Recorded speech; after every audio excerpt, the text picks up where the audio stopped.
മുന്നിൽ ചിരിച്ചും കളിച്ചും നിൽക്കും. ബാക്കിയുള്ളവരുടെ പോയിട്ട് നമ്മളെ കുറ്റങ്ങൾ പറയുന്ന ആൾക്കാരാണ് നമ്മളെ ഈ സൊസൈറ്റിയിലുള്ള ആൾക്കാരാണ്. ആരെയും നമ്മൾ വിശ്വസിക്കാൻ പറ്റില്ല. സത്യം പറഞ്ഞു ലൈഫിൽ ആരെങ്കിലും കൂടെ ചേർത്ത് പിടിച്ചിട്ട് പിന്നിൽ നിന്ന് പണി തന്നിട്ടുണ്ട്? ഒരുപാട് പണി തന്നിട്ടുണ്ട് ഫ്രണ്ട്സ്.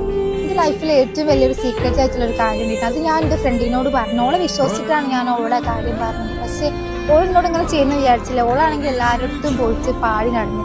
എന്താ പറയാ 50% കാര്യമുള്ളൂ. അത് ഓളെന്താക്കി 100% ആക്കിയിട്ട് പിന്നെ കുട്ടി പറഞ്ഞു. ഓളെ കുറിച്ച് എങ്ങനെയൊന്നല്ല വിചാരിച്ചത്. കാരണം നമ്മൾ തമ്മിൽ അത്രക്കും ബോണ്ട്, ആർക്കും അസുഖി തോന്നുന്ന ഫ്രണ്ട്ഷിപ്പ് നമ്മൾ രണ്ടാളും. സ്നേഹത്തിന് സ്നേഹം, അഡിക്റ്റ് അങ്ങനെ ഭയങ്കര കമ്പനി ഉണ്ട്. എന്നിട്ട് ഓളെന്നോട് ഇങ്ങനെ ചെയ്തപ്പോൾ എനിക്ക് ഭയങ്കരമായിട്ടുള്ള സങ്കടം. ആരും ഇന്നെ പറ്റി എന്ത് പറഞ്ഞാലും എനിക്ക് കുഴപ്പമില്ല. പക്ഷെ ഓളടുത്തുനിന്ന് ഞാൻ ഇങ്ങനെ ഒന്നും പ്രതീക്ഷിച്ചില്ല. കാരണം ഓളെ ഞാൻ അത്രക്കും സ്നേഹിച്ചു പോയി. ഓളെ ഞാൻ ഭയങ്കര കമ്പനിയാണ്. പക്ഷെ ഓളങ്ങനെ പറഞ്ഞപ്പോ എന്തോ ഞാനിപ്പോ ആരോടും പറയില്ല. ഞാൻ ഇപ്പൊ എന്റെ മനസ്സിൽ തന്നെ വെക്കില്ല. അപ്പൊ ഇനിയിപ്പോ ആരെങ്കിലും ഈ വീഡിയോ കണ്ടിട്ട് തന്നെ ഞാൻ ആരോട് പറയാൻ നിൽക്കരുത്. ആരും നമ്മൾ വിശ്വസിക്കാൻ പറ്റൂല.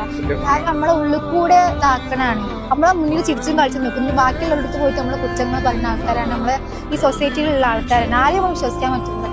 സത്യം പറഞ്ഞാൽ നിങ്ങളേതായിട്ടുള്ള സീക്രറ്റ് കാര്യങ്ങൾ ആരും